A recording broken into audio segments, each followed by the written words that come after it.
உலகெல்லாம் உணர்ந்து ஓதற்கரியவன் நிலவுலாவிய நீர்மலிவேணியன் அலகில் சோதியன் அம்பலத்தாடுவான் மலர் சிலம்படி வாழ்த்தி வணங்குவாம்.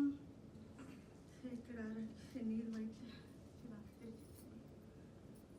நம்ம திருமுறையில 12ஆம் திருமுறையான பெரிய புராணத்தை பார்த்துட்டு வரோம். இந்த வருஷம் முதல் சர்க்கமான தில்லை வாழ் சர்க்கத்துல நமக்கு அமர்நீதி நாயனார் புராணம் இப்ப பார்க்க போறோம். நமக்கு ரொம்ப முக்கியமானது வாழ்றதுக்கு, உயிர் வாழ்றதுக்கு என்னன்னு சொல்லுவாங்கன்னா உணவு, அடுத்து உடை, இருப்பிடம். இந்த 3ல உணவு கொடுத்து நமக்கு நள்ளிரவுல சிவகதி அடைந்த இளையான்குடி மாற நாயனார் பார்த்தோம். இப்போ அடுத்ததான உடைக்கான முக்கியத்துவம். இந்த நாயனார் தொண்டு அமர் நீதி பல இடத்துல போய் திரிஞ்சு இவர்கிட்ட தேடி வந்து அமர்ந்ததுன்னு அவருக்கு அமர் நீதி. அவர் நாயனாரோட ஊரு பழையாறை. காவிரி பூம்பட்டினத்துல நெல்ல பழைய சோழர்கள் மகாராஜாவோட தலைநகரமா இருந்த பழையாறை தான் இவர் பிறந்த ஊரு. இவர் பக்கத்துல இருக்கிற நல்லூர், நாவுக்கரச பெருமானுக்கு சிவபெருமான் திருவடி தீட்சை கொடுத்த ஊர் திருநல்லூர். நல்லூருக்கு வந்து போய் அங்க உள்ள சுவாமியை தினப்படி வழிபட்டு வர்றது ஒரு வழக்கம்.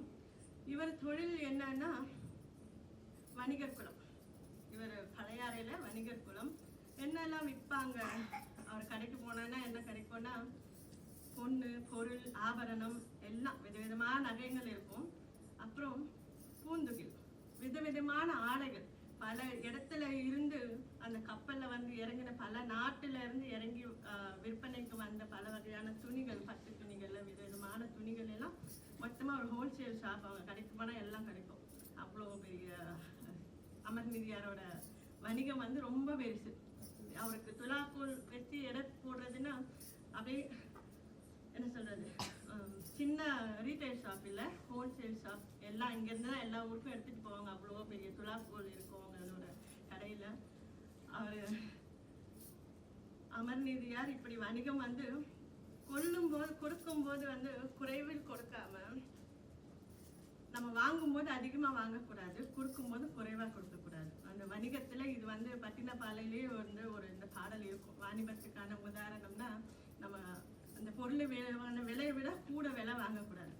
அது கொடுக்கும்போது அதோட அளவு தரத்தை விட குறைவா கொடுக்கக்கூடாது. இப்படி வாணிபம் அவர் சரியா முறையா வாணிபம் செஞ்சிட்டு இருக்காரு. சிவன் அடியார்களுக்கு இவர் என்ன பண்ணுவார்னா, திருநல்லூர் பெருமானுக்கு போய் தினப்படி சேவை பண்றதும், சிவன் அடியார்களை பார்த்தா அவங்களுக்கு உணவு போடுறது. எல்லா நாயன்மார்களும் ஆல்மோஸ்ட் உணவு கைங்கரியம் அன்னதானம் பண்ணிட்டு இருக்காங்க. இவரு கூட என்ன பண்ணுவாரு, வணிகராக இருக்காரு இல்லையா, அவங்களுக்கு எல்லாமே அந்த காலத்துல அடியார்களுக்கு கௌபீனம், கோவனம், அப்புறம் கீழுன்னு சொல்லி அரைஞ்சான் கயிறுக்கு பதிலா ஒரு துணி இருக்கும், அதைதான் அவங்க வச்சு கட்டுவாங்க. கீழாடை, கோவனம், அப்புறம் கந்தைன்னா நம்ம சொல்ற கிழிச்சல் கிடையாது. கந்தைன்னா பல வகையான துணிகள் சேர்த்து வச்சு நெஞ்ச ஒரு துணி. அது வந்து போர்வையா யூஸ் பண்ணிப்பாங்க. இப்போ அவங்க துறவிகளுக்கு அவங்களுக்கு தேவையான கந்தை, கீழாடை, அப்புறம் கௌபீனம், இது 3 அவங்களுக்கு கருத்தறிந்து அவங்க வாயத்திறந்து கேட்க இது உங்களுக்கு தேவைப்படும். அவங்களுக்கு நல்ல உணவு சாப்பிட சொல்லி அவங்களுக்கு வேண்டியதெல்லாம் கொடுத்து அனுப்பிச்சிட்டு இருக்காரு. இப்படி வழக்கமா மறைவா தொண்டு பண்றவங்களோட வெளிப்படுத்துறது தானே பெரிய புராணம். சுவாமி வந்து மறைவா நம்ம செய்யறத எல்லாருக்கும் வெளிச்சம் போட்டு காட்டுறதுக்கு தான் அவர் வர்றது. இப்படி ஒரு நாள் சுவாமி வராரு. இவருக்கு எப்படி ஒருத்தருக்கு ஒரு விதமா வராருல்ல, இவருக்கு எப்படி வராருன்னா, அமர்நீதியாருக்கு சுவாமி ஒரு 13-14 வயசு பிரம்மச்சாரி. ஒரு கௌபீனம் அணிந்து இடுப்புல அரைஞ்சான் கயிறுக்கு பதிலா வந்து அது அவங்க வந்து கயிறு கட்டக்கூடாது, தர்பையில் நூலால அவங்க அரைஞ்சான் கயிறை முடிச்சிட்டு கையில ஒரு தர்பை விரிச்சு படுக்கிறதுக்கு தர்பை பாய் சுருட்டி வச்சிருக்காங்க. கையில ஒரு தண்டம் வச்சிருக்காரு, நெத்தியில திருக்குண்டமா திருநீர் தரிச்சிருக்காரு, குடுமி வச்சிருக்காரு. என்ன பிரம்மச்சாரி குழந்தை இல்லை, படிக்கிறது, வேத அத்தியானம் பண்ணி படிச்சுட்டு இருக்கு அந்த குழந்தை. இது நமக்கு பெருமானோட வாமன அவதாரத்துல எப்படி வந்தாரோ அப்படிப்பட்ட ஒரு கோலம். கையில தண்டமும், தண்டத்துக்கு மேல 2 கோவணம் கட்டி வச்சிருக்காரு. இடுப்பில் ஒன்று கட்டின்னு இருக்காரு. இதுதான் மொத்தமாக அந்த தர்பை, இதுதான் அவரோட சொத்து. இப்படி வச்சுட்டு அவர் நேராக அமர்நீதியாரோட திருநல்லூரில் இருக்கிற அமர்நீதியாரோட மடம். திருநல்லூர் பெருமானுக்கு மேலே ஆசைப்பட்டு இவர் பழையாறிலேருந்து இவர் குடும்பமாகவே இங்கே வந்துட்டார். ஏன் வந்தார்னா, அங்கே வந்து ஊரில் விட இங்கே நிறைய அடியார்கள் வராங்க, நிறைய பேர்த்துக்கு சேவை பண்ணலாம். கொஞ்சமாக இருக்கிற இடத்த விட நிறைய அடியார்கள் யார் தேடி வராங்களோ அங்கே போய் கைங்கரியம் பண்ணுறத அவர் வந்து திருநல்லூருக்கு தன்னோட வியாபாரத்தை குடும்பம் மொத்தமாக வந்துட்டு திருமணம் அமைச்சு அடியார்களுக்கு உணவு சமைச்சிட்டு அவங்களுக்கு வேண்டியதை கொடுத்துட்டு இருக்கிற நாளில் தான் சுவாமி வந்து இந்த கோலத்தில் அவர்கிட்ட வர்றாரு. வரும்போது அவர் வாசலில் வரும்போதே நமக்கு நாயனார் பார்க்குறாரு. அவரை பார்க்கும்போது அகத்தின் விட முகம் மலர்ந்து, நம்ம யாரையாவது பார்த்தா முதல்ல மனசுல வந்து உள்ள ஓடும், அவரை பார்த்து சிரிக்கணுமா. இப்போ இவரு நமக்கு மண்ணையில ஓடிட்டு தான் அதுக்கப்புறம் தான் வாய் சிரிக்கும். அந்த உள்ள அகத்தினும் மிக முகம் மலர்ந்து சேக்கிலார் அவருக்கு நமக்கு பதிவு பண்றாரு.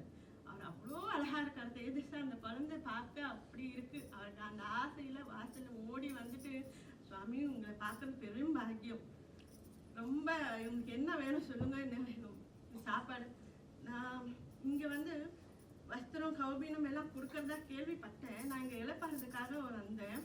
இங்க உணவு நான் சாப்பிட்ற மாதிரி இருக்குமா அப்படின்னு தெரியல. ஏன்னா பிரம்மச்சாரி குழந்தை ஒரு நியதியோட அவங்க ஆச்சாரத்தோட அது சாப்பிடும். இல்லை சுவாமி, இங்கே வந்து ஆச்சாரமா இப்போ தீட்சை வாங்கினவங்களுக்கு தீட்சை பண்ணவங்க தான் சமைக்கணுன்ற மாதிரி விதிமுறை. இந்த நாள் இந்த கிழங்கு சமைக்கக்கூடாது, இப்படி அந்த படிக்கிற குழந்தைக்கு நிறைய விதிமுறை இருக்கு இல்லையா. அதுக்கேற்ற மாதிரி சமைக்கிற இடமும் இங்கே இருக்கு.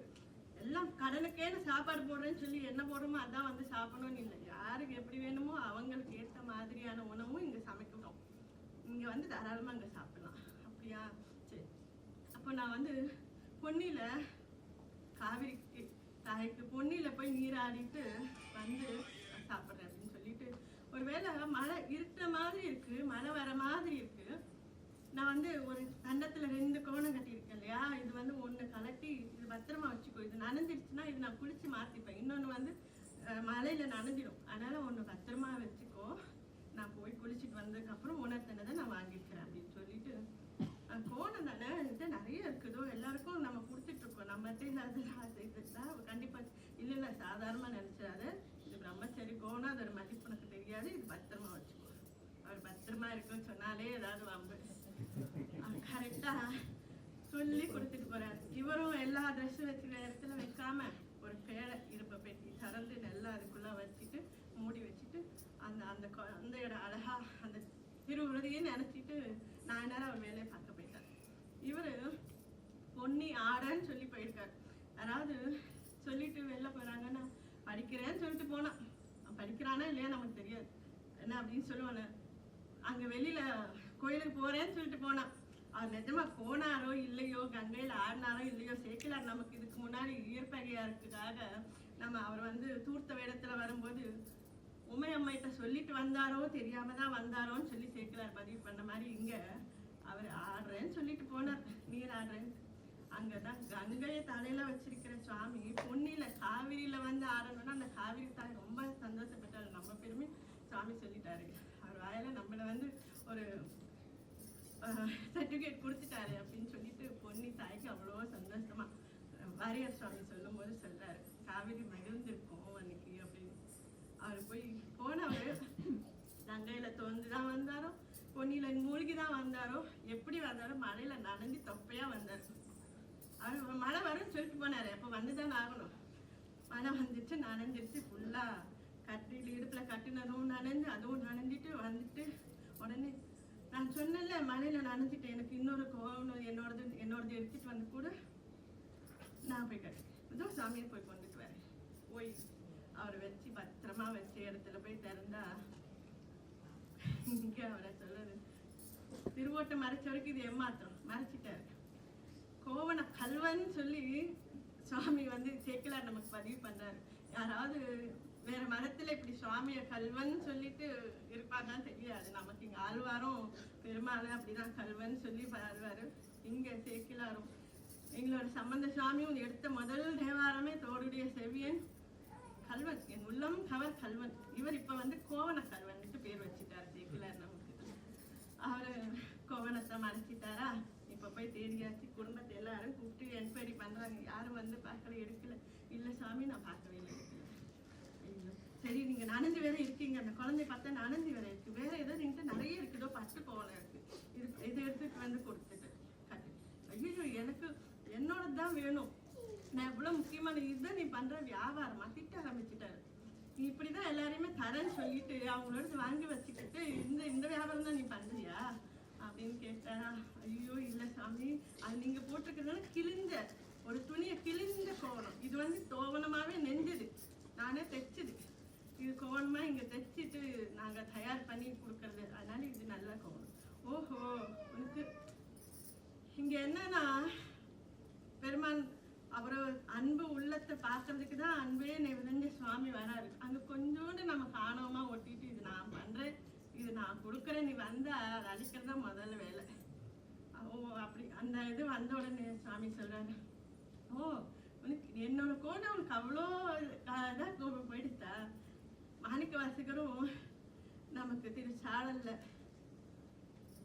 மண்ணு அந்த சுவாமியோட கோணத்துக்கு மறை நான்கே வான் சரராய், மண்ணு பொருள் துண்ணு துண்ணு பொருள் வான் சரடே கோவணமாய் தன்னையே சாத்தினான் கான் சாடலோ அப்படின்னு திருச்சாடல்ல மாணிக்க வாசகர் மறை நான்கே வான் சரடாய், சுவாமிக்கு அதுவே கோவணமாய் இருக்குது. மறைன்னு சொன்னாலும் நமக்கு நூல் சொன்னாலும் நூல்ல செஞ்ச துணினாலும் நம்ம புத்தகத்துக்கும் தமிழ்ல என்ன பேரு நூல், அப்படி மறையா இருக்கிற வேத பொருளா இருக்கிற அந்த நூல்ல செஞ்ச துணியை தான் சுவாமி மறைச்சிருக்காரு. அதுக்கு ஏதா உனக்கிட்ட இருக்கு நீ கொடுக்குறேன்னு சொல்றியே, சரி இது தண்டத்துல இன்னொன்னு இருக்குல்ல, ஈரமா இருக்கிற கோவணம் இருக்குல்ல, கொஞ்சம் வறுத்து கொண்டா, இது நான் வைக்கிறேன், இதுக்கு இடையா உன்கிட்ட இருக்கிற என்ன கோவணமா அது சமமாயிடுச்சுன்னா நான் ஒத்துக்கிறேன்.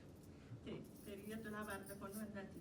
அது ஓகே, இவருக்கு அது காணாம போனது தேடி அவரை கஷ்டப்படுறதுக்கு பதிலா ஏதோ ஒன்று கொடுத்துடலான்னு சொல்லிட்டு கொடுத்துறேன், அவர் கொடுத்துறேன்னு நினைச்சப்போ இருக்கிற இவ்வளோ கோவண பண்டல் மொத்தம் கொண்டு வந்து வச்சாச்சு. அது நகரவே இல்லை. சரி ஐயோ சுவாமி, அப்புறம் எல்லா கோவணமும் இதுக்கு மேல கோவணம் இல்லை, சரி வேற ஏதாவது வைக்கலாமா, நீங்க என்ன வேணா வை, எனக்கு சமமா வந்தா போதும், எனக்கு தட்டு சமமாகணும். இப்போ அடியார் வீட்டுல இருக்கிற எல்லா பொண்ணு எல்லா துணி பட்டு புடவை வஸ்திரம் என்னென்ன விற்கிறதுக்கு வச்சுருக்காரோ எல்லாம் தூக்கிட்டு வந்து துணியெல்லாம் வச்சாச்சு. அடியாரோட தட்டு உயர்ந்து இருக்கு, சாமியோட பெருமானோட தட்டு அந்த இடைக்கு அப்படியே தாழ்ந்து இருக்கு, நகரவே இல்லை, அது சமானமாகலை. அப்புறமா பொண்ணு நகை பொருள் வைக்கும் போதே நாயனாருக்கு என்னமோ தப்பு பண்ணிட்டு புரியுது, இதுக்கு வந்தவர் அவருக்கு புரிஞ்சு போச்சு, நம்ம என்னமோ பண்ணிட்டோம், பெருமானார் நம்மளை சோதிக்கிறாரு அப்படின்னு. இருந்தாலும் அது சமானம் ஆகணுன்றதுக்கு பொண்ணு பொருள் எல்லாம் கொண்டு வந்து வச்சுட்டு அவர் விற்கிறதுக்கு வச்சுட்டு தங்கம் வைரம் வைடூரியம் மாணிக்கம் கவலம் என்னென்ன இருக்கும் மொத்தமா இருக்கிற பித்தளை, அதுக்கப்புறம் என் வீட்டுல இருக்கிற எல்லா சாம தட்டி வச்சுட்டு, என்ன துலாபாரம் ரொம்ப வெச்சு ஏற்கனவே சொல்லிக்கோல பெரிய கடைன்னு, அந்த துலாபாரத்துல என்ன வச்சாலும் அந்த சமம் ஆகவே இல்லை. உணர்ந்துட்டு ஒரு சமயம் நாயனார் அவர்கள் இது பெருமானோட கருணை தன்னோட குடும்பத்தை மனைவி குழந்தை தன்னை மொத்தமா துலாபாரத்துல அதை சமர்ப்பிக்கிறதுக்காக ஏறதுக்காக குழந்தை ஏற சொல்லிட்டாரு, மனைவி ஏற சொல்லிட்டாரு. நான் உண்மையா தொண்டு பண்ணியிருக்கேன் பெருமானுக்கு, சிவன் அடியார்களுக்கு நான் உண்மையா தொண்டு பண்ணியிருக்கிறது உண்மையானா நான் ஏத்துக்கிறேன், இந்த துலாபாரத்துல இந்த தட்டு சமமாகணும்னு சொல்லி பஞ்சாட்சரம் சொல்லி ஓம் நமச்சிவாயன்னு சொல்லி ஏறி நிற்கிறாரு. துலாபாரம் அதுவே நமக்கு இப்போ ஆகாய விமானமா மாறி அது இப்போ தட்டு சமானமாயிடும். அன்புக்கு மேல அவரே ஏறியாச்சு. அன்பே உருவமான நாயனாருக்கு ஈடா பெருமானோட மறைவும் நமக்கு ஈடா. இப்போ அவர் நாயன்மார் கைலாசத்துக்கு அடைந்தாலும் அவரோட மனைவிக்கு நமக்கு சிவகதி கிடைச்சாலும் குழந்தைக்கு கிடைச்சாலும் அந்த ஜட பொருளான அந்த துலாபாரம் கூட இப்போ அதுக்கும் முக்தி கிடைச்சு மோட்சம் கிடைச்சு. மொத்தமா எப்படி நமக்கு துக்காராமுக்கு வானத்துல இருந்து கூப்பிட்டு அனுப்பிச்சிட்டு விமானத்தோட பிறந்தாங்களோ அப்படி இந்த இவ்வளோ நேரம் சண்டை போட்டுட்டு இவங்க ஏறவும் வானத்துல இருந்து பூ மாறி பொழியவும் அந்த வாமன அந்த குழந்தை பிரம்மச்சாரி குழந்தை சுவாமி அவ்வளோ நேரம் சண்டை போட்டு நின்றுட்டு இருந்தா அவரை மறந்து விடை மேல தோன்றி, அமர் நீதியாரே, உன்னிடத்தில் இருக்கிற நீதி, அமர்ந்து இருக்கிற நீதிக்கு உன்னோட அன்பு நான் எல்லாருக்கும் காட்டுறதுக்காக தான் வந்தேன். நீ வந்து அப்படியே அந்த குடும்பத்தோட அந்த துலாபாரத்தோட நீ வந்து கைலாசத்துக்கு வந்து சென்று கிட்ட வந்து அவரை வந்து சேவை பண்ண சொல்லி சாமி அழைச்சிருந்தாரு. ஆனி மாதம் அவரோட குரு பூஜை அமர்நீதியார் சரித்திரம் முடிஞ்சது. அடுத்த மாதம் நம்ம வந்து சுந்தரமூர்த்தி நாயனார், இந்த திருத்தொண்ட தொகை பெரிய புராணத்துக்கு காரணமா இருந்த திருத்தொண்ட தொகை கொடுத்த சுந்தரரோட வரலாறு நம்ம வந்து பார்க்க போறோம். ஜனவரியில இருந்து எல்லாரும் கண்டிப்பா வாங்க. திருச்சிற்றம்பலம். வான்முகில் வளாது பெய்க, மழிவளம் சுரக்க, மன்னன் கோன்முறை அரசு செய்க, குறைவிலாது உயிர்கள் வாழ்க, நான் மறை அறங்கள் ஓங்க, நத்தவ வேள்வி மல்க, மேன்மை கொள் சைவ நீதி விளங்குக உலகமெல்லாம். திருச்சிற்றம்பலம். தென்னா